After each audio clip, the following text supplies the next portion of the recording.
Mă gândeam acum că în luna mai fac 5 ani de când am decis să devin vegană și este decizia cea mai bună din viața mea, pentru că mi-a deschis o portiță în mintea mea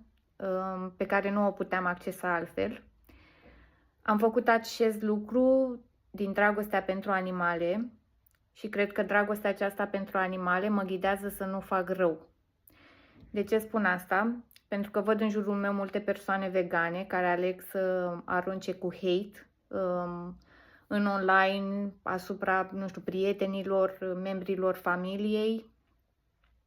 și nu este deloc un lucru bun, pentru că niciodată nu vom avea un rezultat pozitiv atunci când energia noastră este focusată doar pentru a vedea lucrurile care nu merg bine, lucrurile negative. Înainte să devin vegană, am fost vegetariană timp de 1 an și înainte de asta, bineînțeles că am avut un stil alimentar, la fel ca majoritatea oamenilor din România. Nu cunosc o persoană care să se fi născut vegană și atunci cred că noi, cei care am adoptat acest stil de viață, ar trebui să fim mai înțelegători cu cei din jurul nostru și să înțelegem că putem să producem o schimbare doar dacă suntem îngăduitori, dacă alegem să, nu știu, să fim mai buni, să oferim sfaturi și informații utile într-un mod prietenos, pentru ca oamenii să nu se simtă atacați. Înțeleg foarte bine zvâcul acesta și nervul pe care îl simțim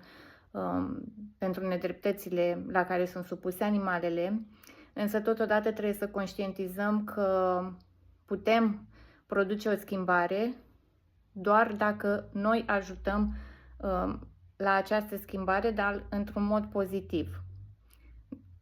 Nu toți oamenii sunt ca noi, Doamne ajută că suntem diferiți, însă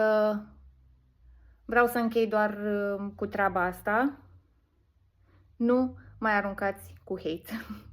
Nu este bine sub absolut nicio formă și nu, mi se pare că se creează așa o prăpastie și mai mare între noi ca oameni și oricum suntem deja super deconectați și facem doar ce facem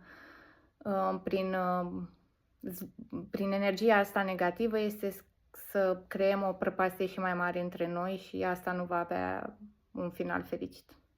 din păcate.